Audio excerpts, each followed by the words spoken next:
Hey guys, Scarpinelli and welcome back to another World of Tanks video. Today I'm making a tank review of the T14 Tier 5 American Premium Heavy Tank, which is kind of a mixed bag. I mean, it is a good tank.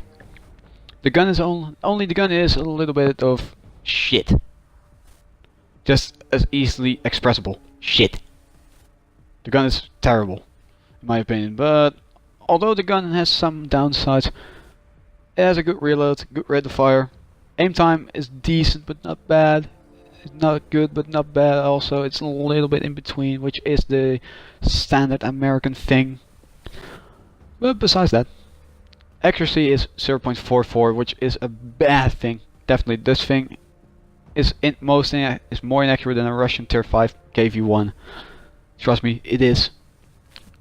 Also as inaccurate as an Excelsior, but that's the Excelsior kind of thing. The Excelsior has the accuracy. But besides that, it's a good tank. So yeah, T14. What can I tell about its engine? It has a 750 horsepower engine, I believe, out of my head. Yes, it has a 750 horsepower engine. It gets up to 34 kilometers an hour top speed. The accuracy is 0.44. Rate of fire is 16.42 rounds a minute. Reload time is 3.65 seconds. Aim time wise is, well, it's good. Damage 110, armor 110 on the turret all the way. Health 690, view range 330, which is decent. But you can get it up with cruise skills and gun depression angles, blah blah blah. It's all good. Top speed 34 kilometers an hour.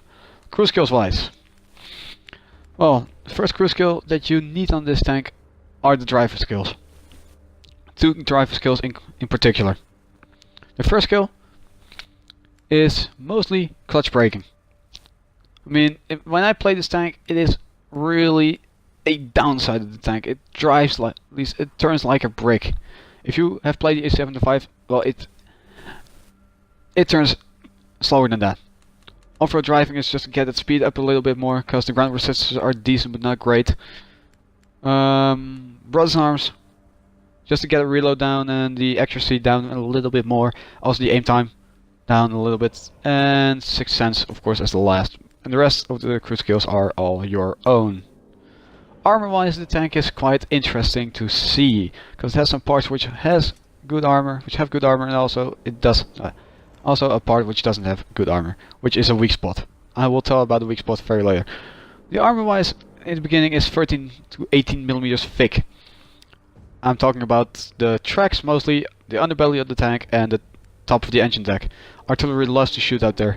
The driver's port and the turret ring itself are 15 millimeters thick, 20 to 30 millimeters thick. You will never get hit there since it's sloped since it's angled pretty well. The frontal slope of the tank, well, it will protect you for low caliber rounds, but high caliber rounds are not the thing this thing eats well. A KV-1 with its top gun will not, at least will get through easily unless you angle the tank. The drive wheel and all that stuff, at least the side of the tank, on the hull itself, besides, just the sides, the underside of the tank has some decent armor, 50 millimeters thick, maybe 30, maybe 50 to 60 millimeters thick. As decent, also 80 maybe. Nah, 50 to 60 millimeters thick is decent, but low caliber rounds will penetrate you easily. It has a weak spot though, the machine gun port, that small in-angling part of that tank, that is a weak spot. But talking about the turret armor right now. The turret armor, 90 millimeters at the cheeks, that's all. Just 90 millimeters at the cheeks, that's all. Also on the top of the tank, but artillery doesn't shoot the top of the turret, it always shoots the back of the engine deck or anything that it can get flat on. The rest of the turret itself though is 100 millimeters thick, 101, but it's pretty darn good angle, so it's 110 millimeters thick angled. You will never get panned on the turret unless a KV-1 is firing at you, but that's a KV-1. The transmission housing though is also that thick. Also 100 millimeters thick. You can angle the tank, which I will recommend, because if you angle the tank, the armor gets more effective. But besides that, for Tier 5, it's a good tank already.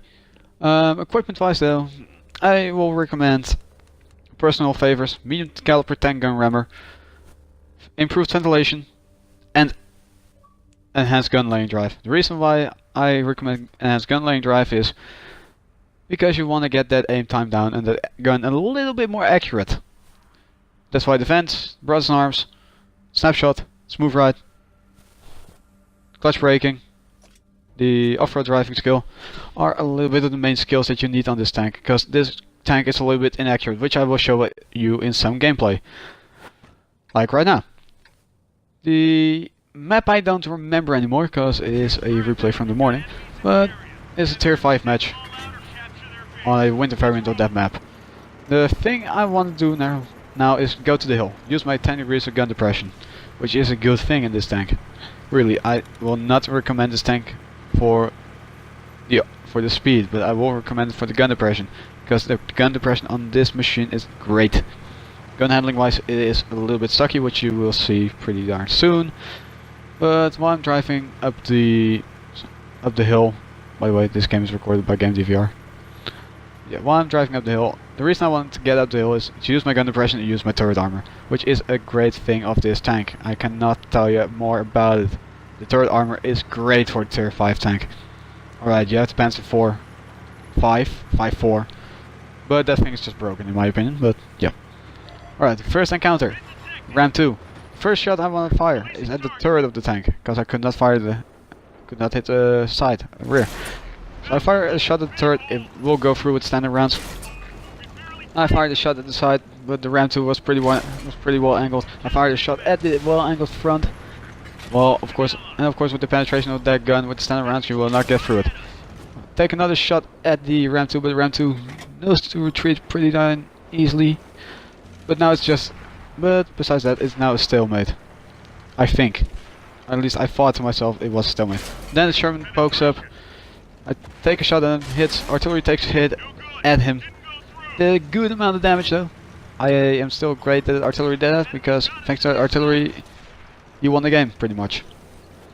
He took a shot at me though, fired high explosives because he is using a derp gun, which is a good thing. It means that he can, at least that's not a good thing because he cannot bounce. Now I was thinking to myself, shall I push up or shall I go? I was going. I would just go.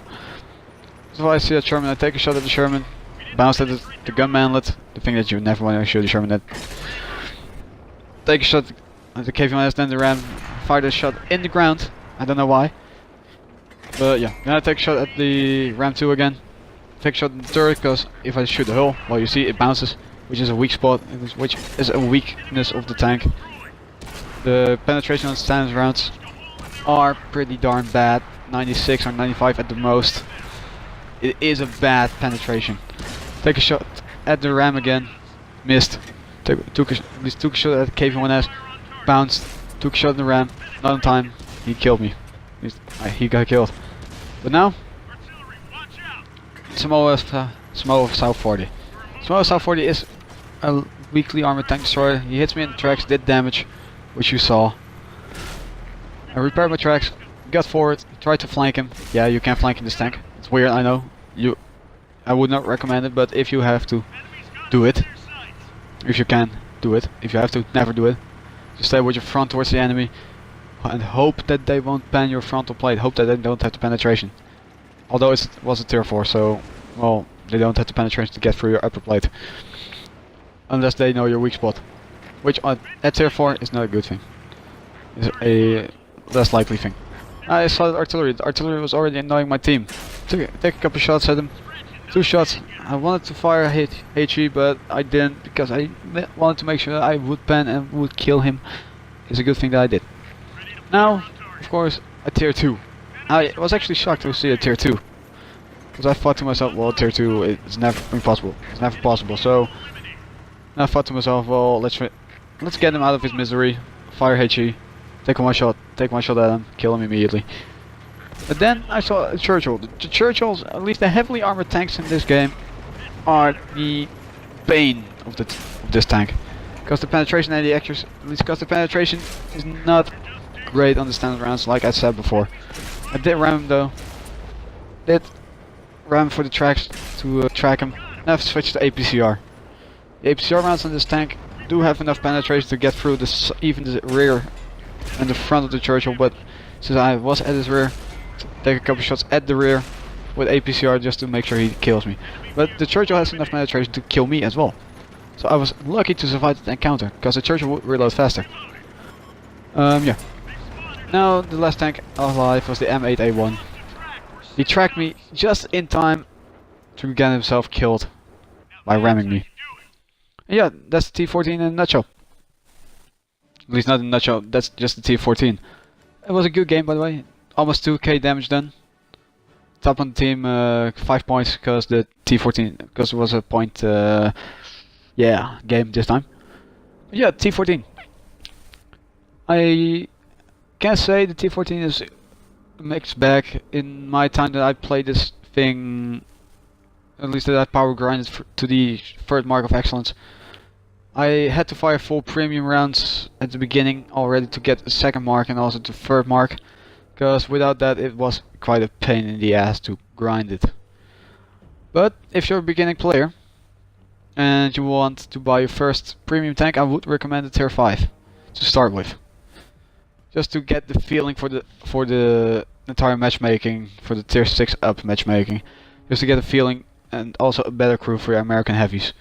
But it's all up to you. I mean, you could buy a Churchill free or even Excelsior. But if you're going for the American heavies or even mediums, you can buy the T14 for just 1500 gold. And it is a recommendation. Really. I cannot recommend this tank enough if you want it. So yeah, T14, great tank in my opinion. And I hope that you think of it as well. But this was the tank review. Hope you enjoyed it, and if you did, please leave a like and subscribe to the channel. It will surely help the channel out. Also, if you know what I did wrong, please leave a comment.